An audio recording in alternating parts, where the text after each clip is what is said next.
A very good afternoon to you and a warm welcome to this broadcast. We are now just going to be helping you understand what has been happening in Kenya and beyond borders. You're just in time for KBC Lunchtime News on this 9th day of April 2020. My name is Safin Aching Oma and our sign language interpreter is Lucy Mwaura. Now, a lot has been happening in the country, especially with regards to efforts to mitigate the spread of coronavirus. We got details about what has been happening in different parts of the country and even globally. We'll also be looking at what impacts this has in the world of business and sports as well. But now we want to begin straight away from the coastal region. We know that the Kilifi County Deputy Governor Gideon Saburi has been facing charges that relate to him not adhering to some of the guidelines that were issued by the government to contain the spread of coronavirus. He is reported to have not self-isolated for 14 days. That's a requirement in case you're coming into the country from abroad. The Deputy Governor did not observe that, and this led to serious consequences. He has been facing that particular charge today. He appeared in court, and joining us now is my colleague Ann Mburu from the coastal region, just to give us more details about what happened. I understand, Ann, that the case has been adjourned to next week, Tuesday. What more can you tell us?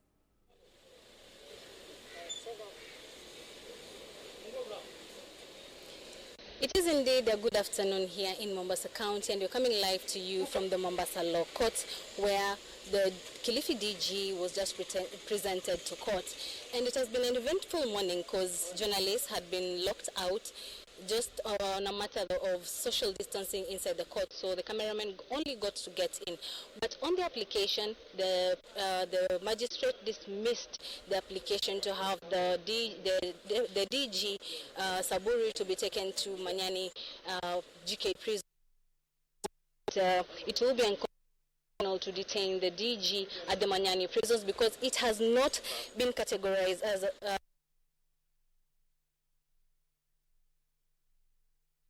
infection, the disease, the COVID-19, be detained at the GK prisons. And the second reason why she dismissed the application to have him at the application that was there, the second reason was that the prosecution had not been able to provide the medical records to show that the patient was COVID positive. And the third one was that the application that was made by the prosecution was defective. At the same time, the lawyer, Saburi's lawyer, talked of the president having already interfered with the case, saying that he should serve as an example and get 10 years in jail. And Saburi's lawyer felt that the case was already interfered with, but he was assured by the magistrate, the senior resident magistrate Rita Amwai, that the judiciary is the judiciary is an independent arm of government, and it will make the right decisions and will ensure that the case is fairly prosecuted. And later also, the magistrate talked of having this is a new charge that has been presented to the court, and the magistrate asked that she be given more medical information on the matter so that she can make a decision that will be fair to this case. And she asked that the case be adjourned until 14th of April. The 15th of April. That should be next week on Wednesday. That is when she's going to listen to the case and make the ruling on the application bond that was requested by the DG's lawyer, Mr. Kithi. That is all we have for you right now. So the case has been adjourned until 15th next week on Wednesday. That is when the magistrate will be able to give a ruling on the bond application that was applied by the lawyer, Mr. Kithi. That is all we have right now from Mombasa County. Back to you in studio, Safin. Thank you so much. Thank you so much, Anboro for that update. So now, as you speak, the case stands adjourned until the 15th of April 2020, that is next week, Wednesday. According to some of the reasons that were given by the senior resident magistrate, Rita Amwai, include, it's a new charge that is being presented in court, so she needs more information before making a ruling, among others that also touch on the prosecution not having provided the adequate medical information that is needed in this particular case. We are staying on top of that as well, just to make sure that we update you. Now, moving on, the implementation of directive to restrict movement in parts of the coastal region has left populations from the affected areas under extreme public spotlight.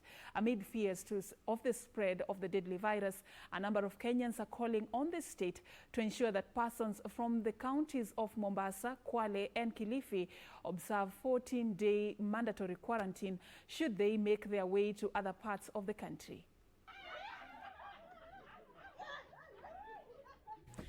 Panic-gripped Lutheran estate in Kapenguria, West Pokot County, as word went around of a presence of 3 ladies whose health status was questionable. The 2 ladies, one of whom is said to have travelled from Kilifi and Nyeri counties, but was now residing at a rented house in a nearby estate. Fearing for their well-being, the locals sounded an alarm, claiming they are aware the said lady had arrived from travelling into one of the hotspots, yet she floated self-quarantine procedures and went about mingling with other Kenyans. Wale watu walikuwa wanasema wamekuja jana na bado haijabainika kama ni sawa mambo yao ama, lakini madaktari tayari wamewasili. Kwa hivyo sina mengi ya kuweza kusema isipokuwa tu watu wajiepushe na wajikinge na corona. It is for this reason that the locals challenged the state to enforce quarantine directives to the latter. A similar occurrence was recorded in Embu following reports that some PSVs operating the affected counties made their way to the region with a number of passengers.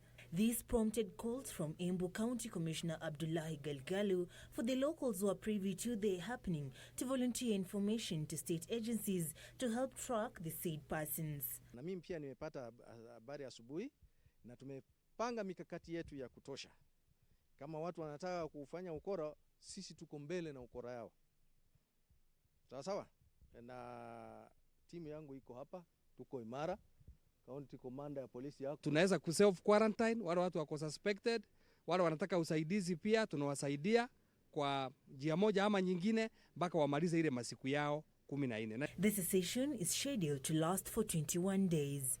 For Channel 1 News, I'm Sarafina Robi. Now, with the continued spread of COVID-19 across the globe, several myths on how to contain the pandemic have emerged. But how practical are some of the suggestions that continue to spread across social media networks? Let's find out.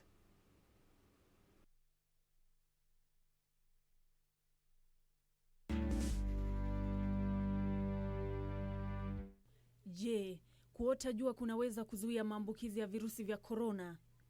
Juhudi za kukabiliana na kukithiri kwa virusi vya korona ambavyo vinasababisha ugonjwa wa COVID-19.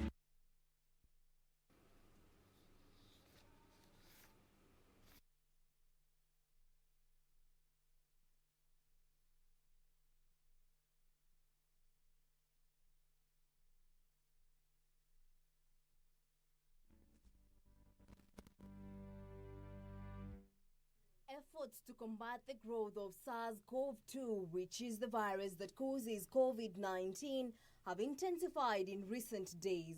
Quarantines, social distancing and observing high standards of hygiene are among measures that have remained at the heart of ongoing efforts. But does exposure to the sun or temperature higher than 25 degrees prevent its spread? According to World Health Organization, exposing one to sunlight does not prevent the coronavirus disease. You can catch COVID-19 no matter how sunny or hot the weather is. Countries with hot weather have reported cases of COVID-19. Heat and UV levels have not been proved to be nearly enough to kill the virus. To protect yourself, make sure you clean your hands frequently and thoroughly and avoid touching your eyes, mouth and nose. You can reach the Ministry of Health through emergency toll-free line 080 07 21 316, 080 0721 316, or through 0729 471 414, 0729 471 414, and 0732 35 35 35 for more information. You can get more information on COVID-19 by calling 719 or dialing *719# on your phone.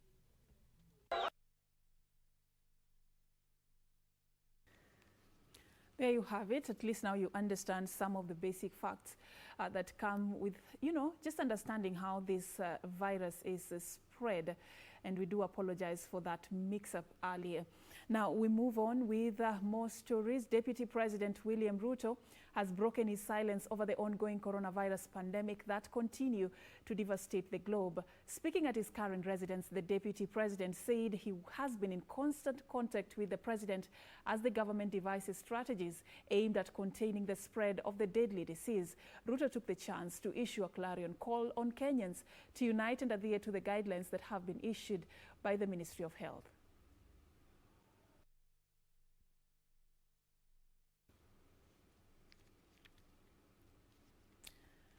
All right, let's move on. Drama ensued at a Migori gold mine after an angry mob invaded a site run by a Chinese national. The residents drawn from Masara area claimed that land in contention was grabbed from one of the locals with the help of local administrators who allegedly transferred the said parcel to a foreigner. Chaotic scenes characterized a Chinese-owned mine in Masara area of Migori as angry locals stormed the site alleging land grabbing. The mob would go on rampage, destroying or looting anything on its path, including vehicle parts, mining and drilling equipment. The obtaining situation forcing the area chief and the Chinese mine owner to flee the area. It is alleged that one of the grandsons of the previous owner, who is deceased, colluded with the Chinese national in an illegal succession without consulting his widow and other family members. Land was also sold to a mining company managed by the Chinese. Well, they have not been able to reach these people because of hostilities. The people who acquired the land, they have not been willing to listen to any complaint from the family members. John Rihanna, who is the family spokesman, accuses the local administrator of overseeing the illegality and defrauding the locals. The graves are there, and as you know, is carrying out mining activities, doing a lot of blasting, and these things have really interfered with the graves. The chief must tell us how was the succession of that land done. There is no way one single person can do succession. A succession and the sale agreement were done on the same day. How?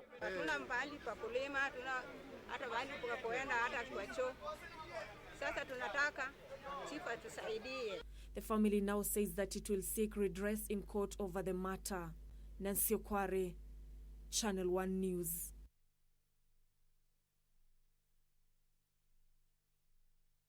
Now back to that story about the Deputy President. Deputy President William Ruto has broken his silence over the ongoing coronavirus pandemic that continues to devastate the globe. Speaking at his current residence, the Deputy President said he has been in constant contact with the President as the government devises strategies that are aimed at containing the spread of the deadly disease. Ruto took the chance to issue a clarion call to Kenyans to unite and adhere to the guidelines issued by the Ministry of Health. Of water, especially in our towns and particularly in informal settlements, will be a key consideration. The identification of vulnerable groups who may require food subsidies has been mapped out by our national government coordination staff in consultation with all counties to ensure timely and targeted intervention if this situation escalates. We encourage our county governments and assemblies to realign their budgets and redirect their resources towards intervention to manage this pandemic and its socio-economic ramifications, and especially to the vulnerable. In preparation for the possible escalation of the numbers of COVID-19 cases from hundreds into thousands, the government has designated and equipped different hospital and other facilities, including the 600-bed capacity Kenyatta University Teaching, Referral and Research Hospital in Thika, while every county has been tasked to do the same with their health facilities around the country.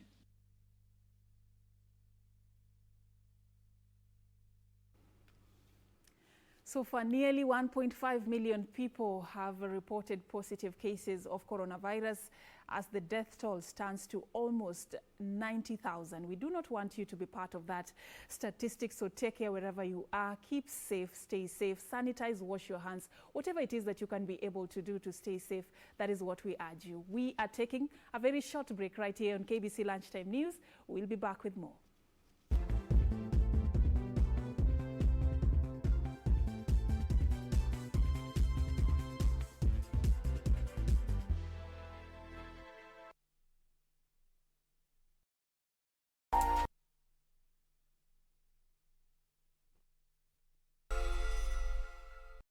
With me.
I wonder why Julie and I try to keep things away from I him. think Abasi really cares about you.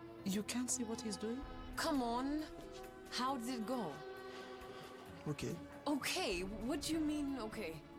Kwani wewe una habari? Habari gani? Manze kocha amenijamia mbaya. Tulikuwa na ile match na Lucky. Sijui hata haikuisha poa yani. They'll never figure anything out. Maybe not a year. But Julie is trouble.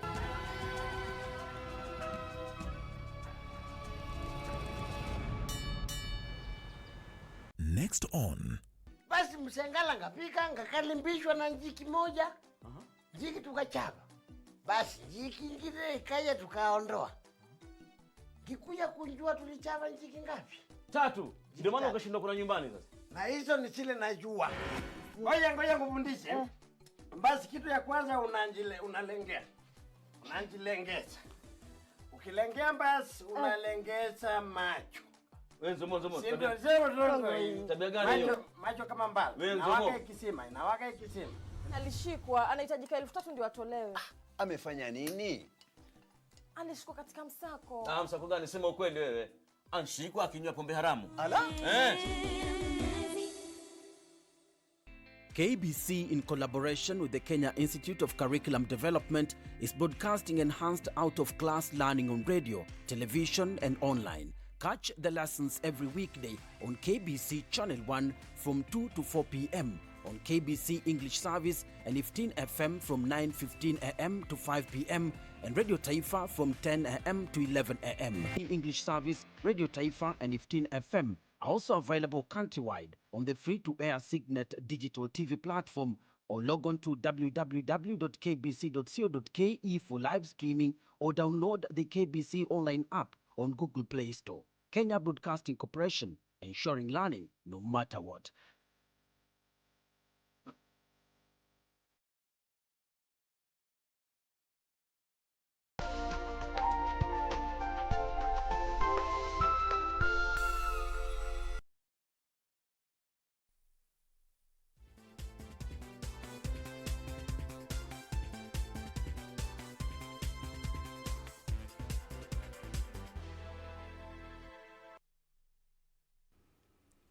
Welcome back, and thank you so much for staying with us. We now move on.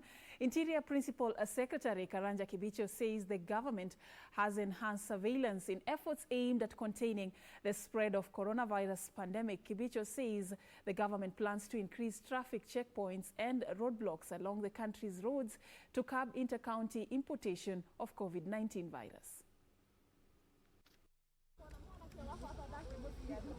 Just days after the government put in place more stringent measures restricting movement of 4 COVID-19 hotspot counties in efforts aimed at combating COVID-19. Interior Principal Secretary Karanja Kibicho says the government will be introducing further measures, including mounting of more traffic checkpoints and roadblocks to prevent inter-county movement to and from the 4 devolved units of Nairobi, Mombasa, Kwale and Kilifi counties. Is not rubbished to increase on the number of roadblocks, and we have directed that the entire of the Central Kenya security team will back up Kiambu and Murang'a to ensure that these roadblocks by 8 p.m. tonight are operational. And we are starting far. From Nyandarua, we have a junction called Magumu. That's where the cheating starts, and we are going to mount a roadblock there. And as you are aware, no personal vehicles will pass there. Only vehicles carrying goods and farm products will be allowed there. In Kirinyaga, you know the place called Tebere Crusher. We have seen public transport moving all the way from Meru that they are going to Nairobi. They will be stopped. And an initiative that seeks to donate and distribute free hand sanitizers to vulnerable groups in the society has been launched in Nyandarua County. Spearheaded by the Kenya Pipeline Company, the initiative will see the county government of Nyandarua receive a consignment of over 2,500 liters of free hand sanitizer. 20 liters container ambaye ni 61 cartons. Alafu vile vile tuko na cartons 127 ambayo iko na 24 pieces ya 500 mils. Hizi tunataka tuhakikishe kwamba tumepeana kwa sub county emergency response committees ambao wataketi ili waweze kutarget beneficiaries ambao watanufaika na hii.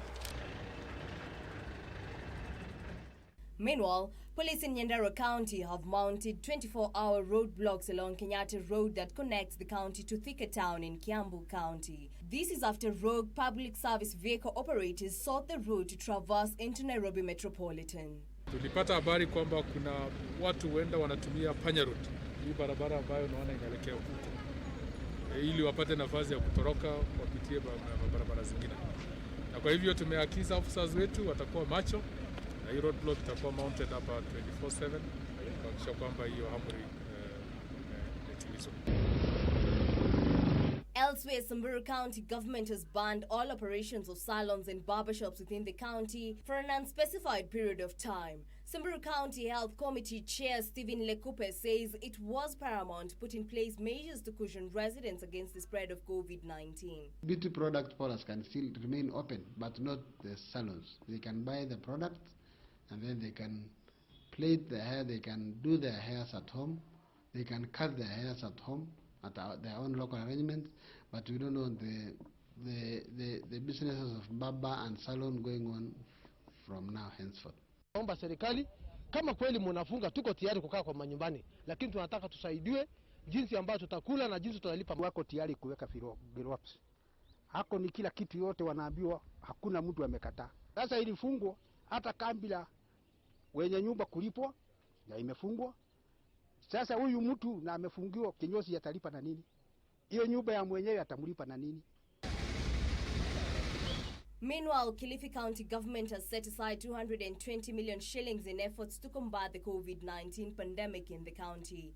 Kilifi Governor Amason Kingi says the funds had been approved by the county assembly in a supplementary budget, a move that will see the county acquire drugs, improve health services, as well as channel monies to vulnerable families living in the region. Kama kweli familia zote ama watu wote wa Kilifi wameathirika kwa sehemu hii au nyingine kwa sababu ya janga hili, lakini kuna zile familia ambazo zimekumbwa ama zimeathirika pakubwa zaidi, na zile ndizo tunataka tuziangazie na tuone hivi karibuni ni vipi tunaweza kuwasaidia, aidha kuwapatia chakula ama kuwatumia tu hela kupitia M-Pesa.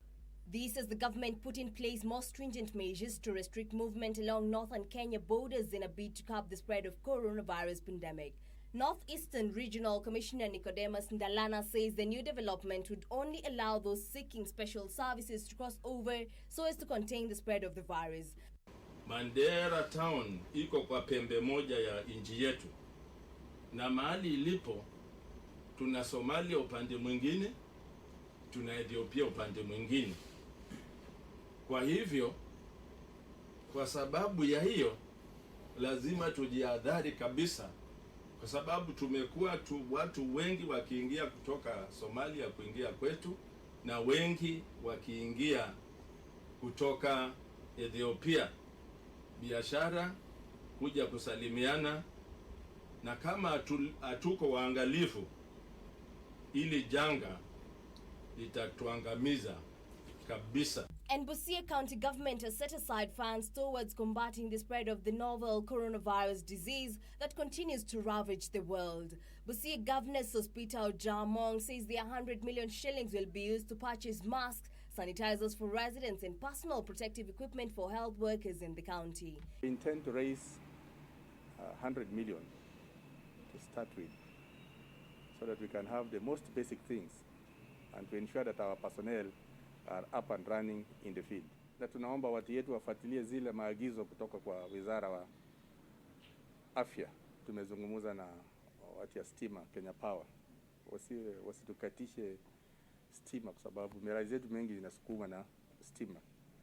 Kwa hivyo tumekubaliana hadi hii jangwa la coronavirus kwishe, hawatakata stima kwa hospitali, street lights, na pia hawatakatisha zile za maji. In Nairobi, Covenant Clergy Alliance bishops and pastors held special prayers Thursday in the wake of COVID-19 pandemic. Led by their chair David Ngare, the members of the clergy prayed as they held flags of most affected countries seeking for divine intervention. I came here to plead with God and to pray that our Father, who is full of mercy, will have mercy on us, will have mercy on the entire world. For God, we know His mercies are new every morning. Elsewhere, Kenya Union of Special Needs Education Teachers Secretary James Torome is calling on the government to consider the plight of persons with disabilities during the COVID-19 pandemic. This even as he called on Kenyans to observe safety guidelines issued by the government. Reporting for Channel 1 News, I'm Jackie Wambiru.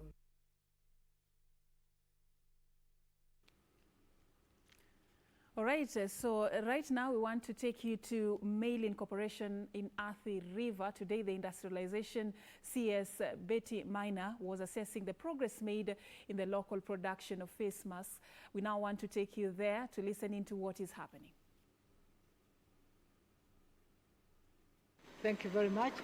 KIRDI is an institution within the Ministry of Industrialization, and in 2013 they started the process of manufacturing or fabricating these hospital beds and also an arc welding machine. I know we are not at KIRDI right now, but it would be nice to listen to the team from KIRDI tell us about their own products as well, because we have at least 5 companies that expressed interest in making these beds, but I'm sure there are many others as well. KIRDI? Thank you, Madam Minister. My name is Sata Onyuka. I represent KIRDI. Kenya Industrial Research is an institution is an agency within the Ministry of Industrialization, and I can confirm that we have the capacity to make hospital beds. We have made them before, and we are capable of doing that. So previously we made up to 150 hospital beds, and we are also very much ready to partner with the private sector in order to address this particular pandemic. Thank you. Thank you very much. The doctor who accompanied us, perhaps you can give us feedback about the usability of these beds. Okay, my name is Dr. Wala Elizabeth. I'm the Vice Chair of Kenya Healthcare Federation. on behalf of the health sector, we feel this is a very good initiative because, as the public is aware, our hospitals are normally overflowing in terms of patient numbers, and so any capacity to increase the comfort and the way we manage our patients is highly welcome. We appreciate the effort that locally we are now seeing a lot of innovations and also people just overwhelmingly reaching out to the health sector. So we applaud their initiative and we look forward to the designs being out there in the field. Thank you. So, thank you very much. We're good. Okay. Thank you. Thank you. Good. Thank you very much.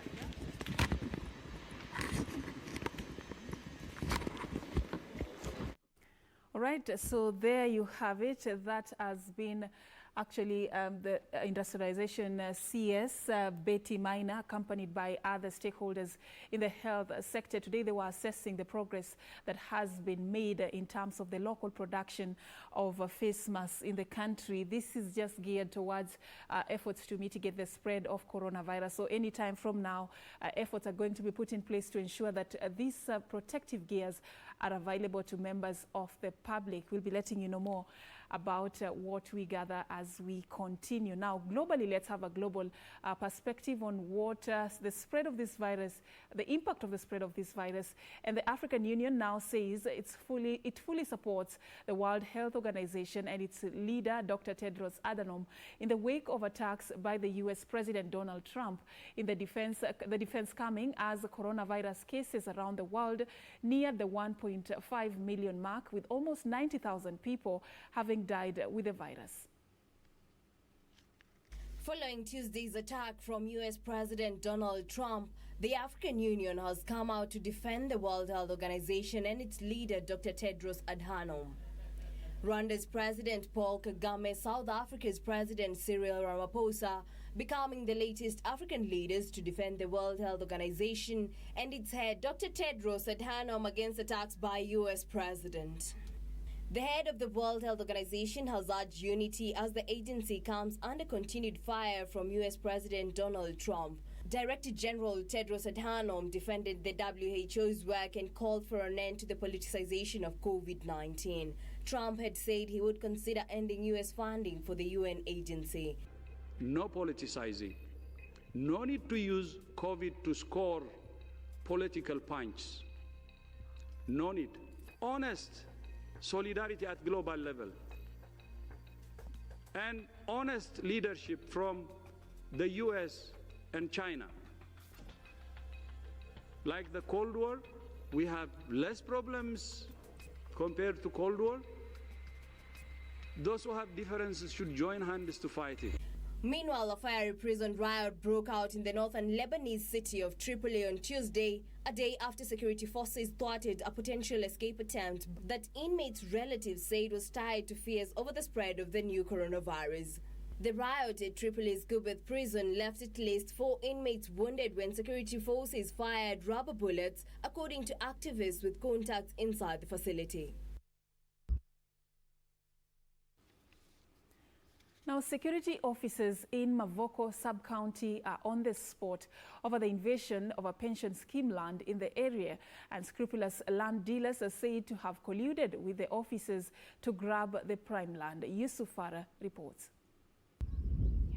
The over 200-acre undeveloped land has been attracting grabbers disguising themselves as genuine owners, and as the country is busy and sidetracked confronting the COVID-19 threat, the unscrupulous dealers are said to have taken the chance to advance illegal land invasions.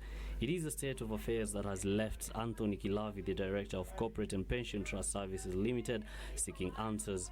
Ningependa kuomba serikali ishughulikie jambo hili, isiwe wakati watu wengine wanajificha manyumbani wakihofia kugonjeka. Baadhi ya wengine nao pia wanashughulikia kazi ya kunyakua mali ya wengine. Tafadhali msaidie. Kilavi now accusing police officers of working in cahoots with the dealers to grab the over 200-acre land which is undeveloped. Yusuf Farah, Channel 1 News. Now, police in Kulamawe, Isiolo County, have arrested a 22-year-old man for allegedly sodomizing a 10-year-old boy at Kangutu area in the outskirts of Isiolo town. Isiolo County Police Commander George Kariuki confirmed the incident, noting that police officers from Kulamawe Police Post took action and arrested the suspect after the victim's guardian reported the incident. Police in Kulamawe, Isiolo County are holding a suspect accused of sodomizing a 10-year-old boy. The 22-year-old suspect is said to have committed the act at Kangutu area in the outskirts of Isiolo town. The victim was taken to Isiolo County Referral Hospital for a medical examination, which revealed that there was substantial damage to his private parts. The victim's aunt, who lives with him, said that she noticed an unusual behavior when the victim went missing and failed to return back home amid the countrywide curfew. Venye nilimchukua nikamwambia sasa mimi nakupeleka police station, waende waelezeane kwa nini unatoroka nyumbani na hakuna shida unakula nyumbani. Ndio mtoto alikubali kutoa ukweli yake, akasema huwa anaenda kuendesha baiskeli kwa kijana mwingine anafanya hapa kwa barabara, anauza mabaiskeli mingi hapa kwa barabara. Akasema hiyo kijana huenda anampatia dawa, anamwambia waingie kwake kwa nyumba, wanaingia kwa nyumba, anampatia dawa, analala. Akilala sasa ndio anamtumia sehemu yake ya nyumba, na ni mtoto wa mvulana. After interrogation, the boy revealed the suspect had sodomized him the previous night and threatened to kill him. The suspect operates a bicycle shop that attracts teenagers. Now let's move on. Residents of Navaholo in Kakamega County have raised concern over increased criminality in the region. Their concerns coming after a night guard was murdered in cold blood at Ingotse area by unknown assailants. Beatrice Gatonye gives us the details. It was a night of terror for residents of Navaholo in Kakamega County after a criminal gang rained terror in the region in a night of horror that left one person dead and 2 others injured. The criminals are said to have killed the night guard after he attempted to restrict them from accessing a shop in the area. Haki nimehuzunika, kusema kweli nimehuzunika kwa sababu huyu shemeji hapa ndio penye anapatanga riziki yake. Mimi kidogo chenye huwa ninapata tunagawanyana katikati. Tuko na watoto shuleni. Jamani, amekufa shemeji, amekufa kama anatafutia mtoto wake. And when the 2 injured men were responding to the cries from the guard, the gang attacked them with machetes, leaving them nursing serious injuries. A 3rd responder managed to escape the marauding gang. Police have since launched a manhunt of the gangsters. Beatrice Gatonye-Ngetich, Channel 1 News. Now, away from that, it was a demonstration of compassion by a well-wisher who volunteered to pay 3-month rent for a family of 8 that was evicted from their rented house in Kayoles to Shairiane area. The plight of Elizabeth Akinyi and her 7 children was highlighted here at KBC Channel 1. Elizabeth Akinyi and her 7 children now have a reason to smile after well-wishers came to their aid after spending their nights in the cold at this open space in the city's Kayoles to Shauriane area. Matopeni, member of County Assembly Abdiguyo, joining hands with other well-wishers to pay 3 months rent for Akinyi. Nilisikia uchungu, vile nilisikia uchungu, mimi najua MC yetu Guyo ni mtu anapenda kusaidia maskini sana. Nilipiga simu mara moja. Niambia mheshimiwa, iko mama kuna shida hapa. Akona watoto 7. Analala nje siku 3. Mheshimiwa Guyo saa hiyo tu aliniambia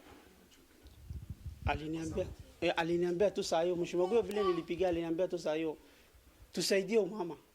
The group also brought along with them shopping for the needy family, with the mother having surrendered some of her household items as collateral. Akinyi, who is still in need, appreciated the move but also asked Kenyans to help her secure a job so that she can be able to support her 7 children.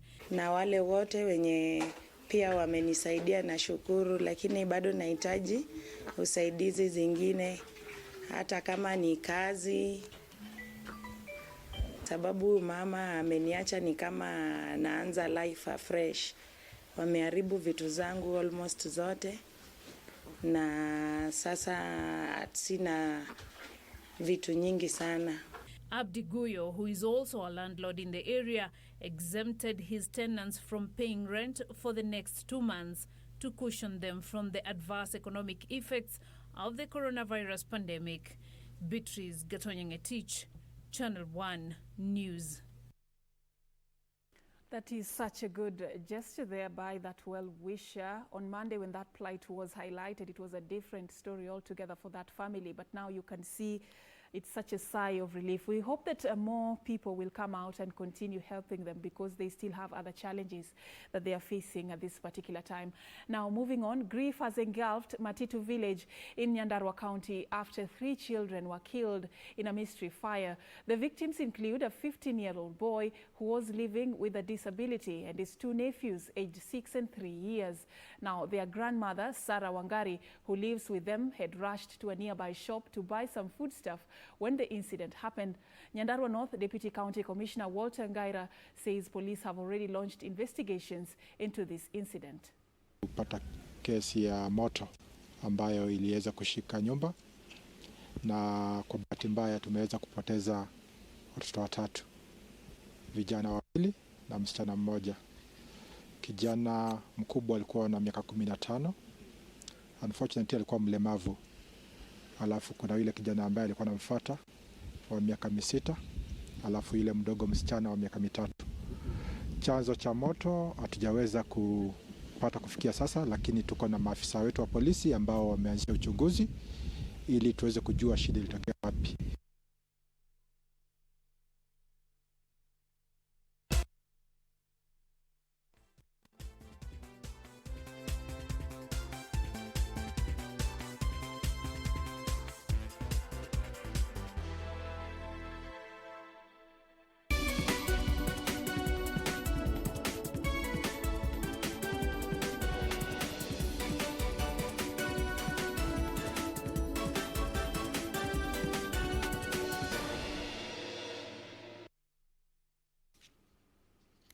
Let us now continue to explore now what has been happening in the world of business.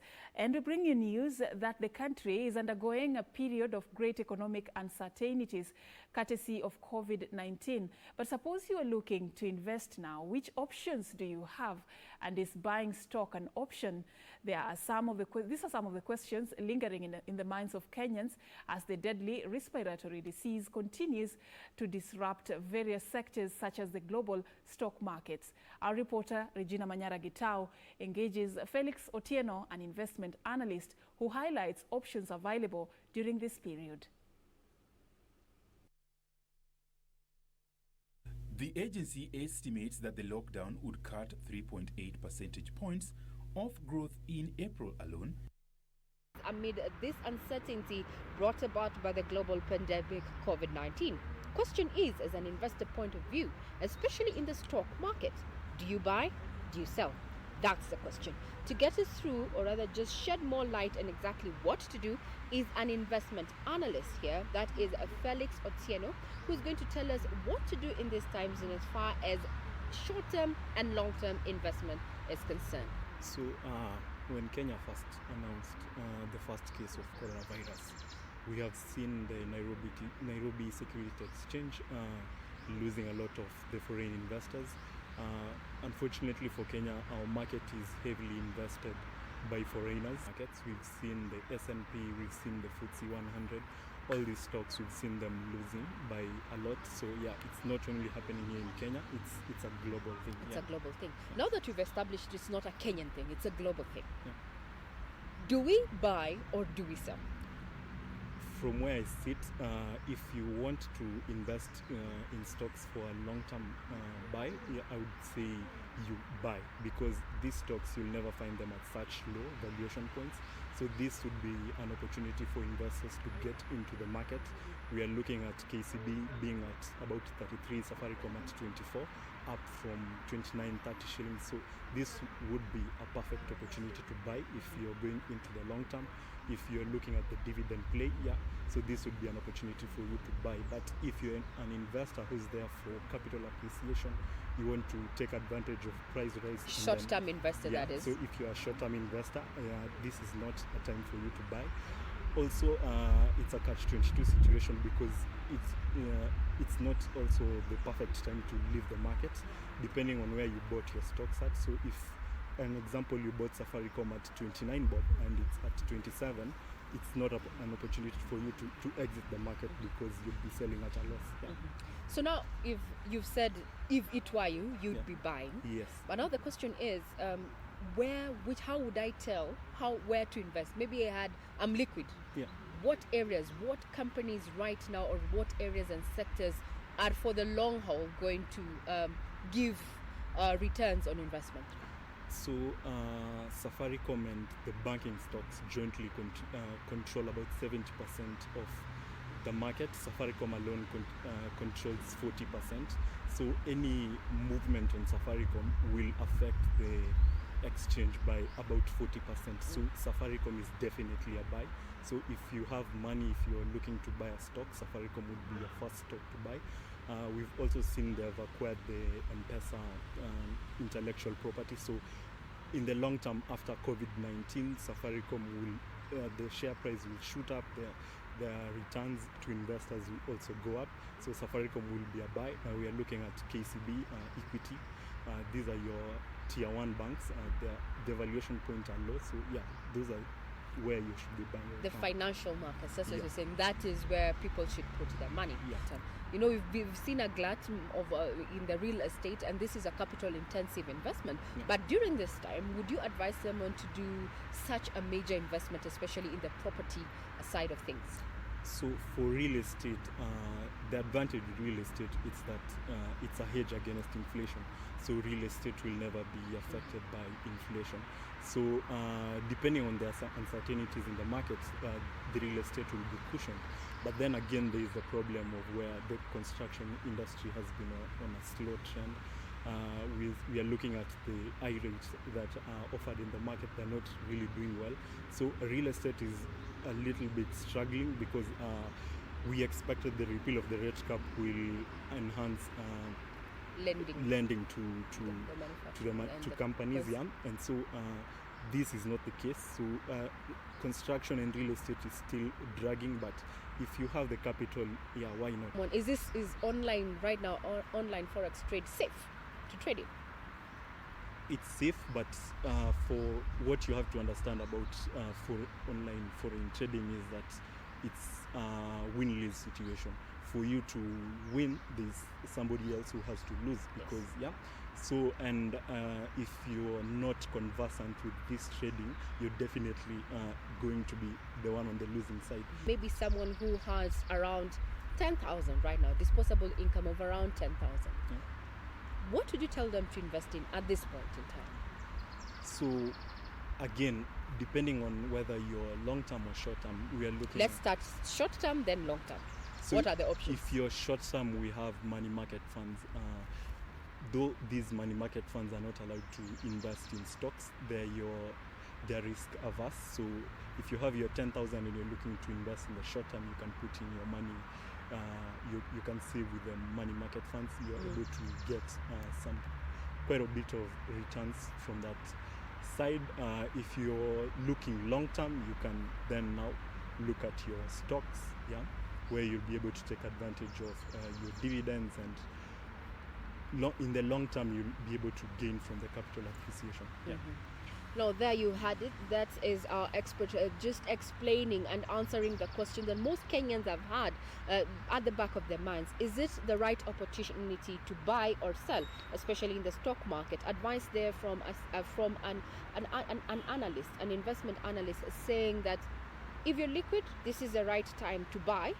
But if you are thinking that maybe the value of your stock has gone down by around 2 shillings, well, this is not the time to just shed or rather sell, because the market still remains very uncertain. And post-COVID-19, indeed, life will go back to normal. It might not work instantly, but in the long term, indeed, your investment might come to fruition and pay off. I'm Regina Manyara-Gitao, reporting for Channel 1 Business. Thank you, Regina, for that. Now, at least you can be able to make a well-informed decision in case you're planning to invest in the stock market. Now, Morocco's economy will contract by 1.8% in the second quarter after growing by 1.1% in the first quarter, the official planning agency has said. Details of this and more stories in our Africa Business Roundup. The agency estimates that the lockdown would cut 3.8 percentage points of growth in April alone, equivalent to 10.9 billion dirhams, after a loss of 4.1 billion dirhams in March. Demand for Moroccan exports fell 3.5% in the first quarter compared with the same period last year and is expected to fall 6% year-on-year in the second quarter. However, demand for fruit and vegetables exports is rising as labor shortage caused by the coronavirus hit agricultural production in southern Europe. The automotive sector, representing 27% of export sales, has seen demand fall, while phosphates and derivatives exports fell by 40% in value in the first quarter due to lower prices. And Nigerian National Petroleum Corporation has shut down all its refineries as it works to secure funding and upgrade model. The 3 refineries in Africa's largest oil exporter have worked only sporadically due to years of underinvestment. NNPC has been struggling to secure funding to revamp the refineries. Nigeria is scrambling to cut nearly $5 billion from its budget amid an oil price crash brought on as coronavirus lockdowns slashed global demand and a market share battle between Russia and Saudi Arabia flooded the world with oil. This week, it also sought nearly $7 billion from international financial lenders. Finally, a survey shows South African business confidence has dropped to its lowest level in 7 months in March as the global COVID-19 pandemic impacted vehicle sales and saw the rand currency weaken. The South African Chamber of Commerce and Industry's monthly business confidence index fell to 89.9 in March from 92.7 in February. The March reading was the slowest since August 2019. The government has imposed a nationwide lockdown at the end of March to curb the spread of the coronavirus. The lockdown crushed domestic demand at a time when the economy has already slipped into a recession. Ronald Willie, Business at 1.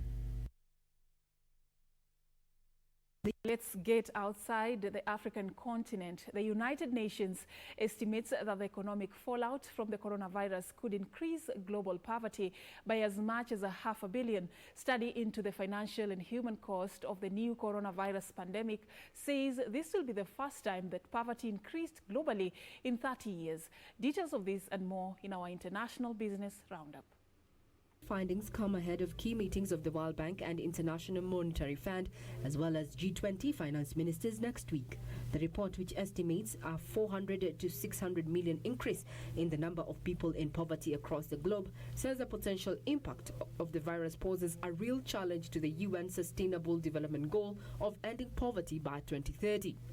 By the time the pandemic is over, half of the world's population of 7.8 billion could be living in poverty. About 40% of the new poor could be concentrated in East Asia and the Pacific, and about 1/3 in both Sub-Saharan Africa and South Asia. Earlier this week, more than 100 global organizations called for debt repayments to be waived this year for developing countries, which would free up $25 billion in cash to support their economies. Meanwhile, the Japanese automaker Nissan Motor is seeking nearly 500 billion yen in commitment line from major lenders following sharp decline in sales attributed to coronavirus pandemic. Nissan has been hard hit as the pandemic decimates demand and disrupts production, but the automaker is more vulnerable than others. Before the outbreak, Nissan was badly hit by a slump in profitability following decades of aggressive expansion and the scandal surrounding the ousted leader Carlos Ghosn. Sources told Reuters that Nissan is requesting the funding, given the possibility that the impact of the coronavirus on production and demand could continue for an extended period. As of December, Nissan had a negative free cash flow of 670.9 billion yen for its automotive business. Finally, OPEC and Russia debate on record oil output is being complicated by internal disagreements and the reluctance of the United States to join the action. The two sides were scheduled to hold talks on Thursday. Global fuel demand has plunged as much as 30% as measures to fight the virus have grounded aircraft and reduced vehicle usage and curbed economic activity. Benchmark Brent crude oil prices are trading below $34 a barrel, half of their level at the end of 2019, dealing a severe blow to budgets of oil-producing nations. U.S. President Donald Trump said last week that a deal he had brokered with OPEC leaders Saudi Arabia and Russia could lead to cuts of as much as 10 million to 15 million barrels per day, or 10% to 15% of global supplies. Riyadh and Moscow, who fell out when a previous pact on capping supplies collapsed in March, have signaled that the agreement to new, much deeper cuts would depend on the United States and others outside a group known as OPEC Plus joining in.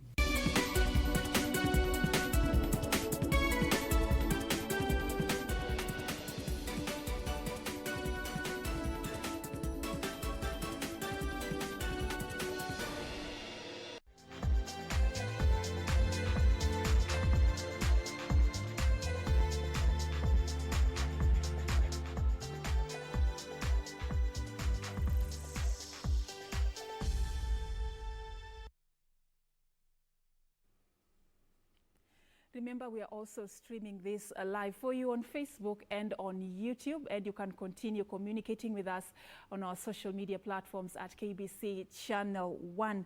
Mato Marix, you love the new look. Thank you so much for our online viewers. And Simon Nyuiri, you say you're watching from Railway, one from Vihiga. Thank you so much for creating time for us. And of course, we now want to cross over from the business world to the world of business. Formula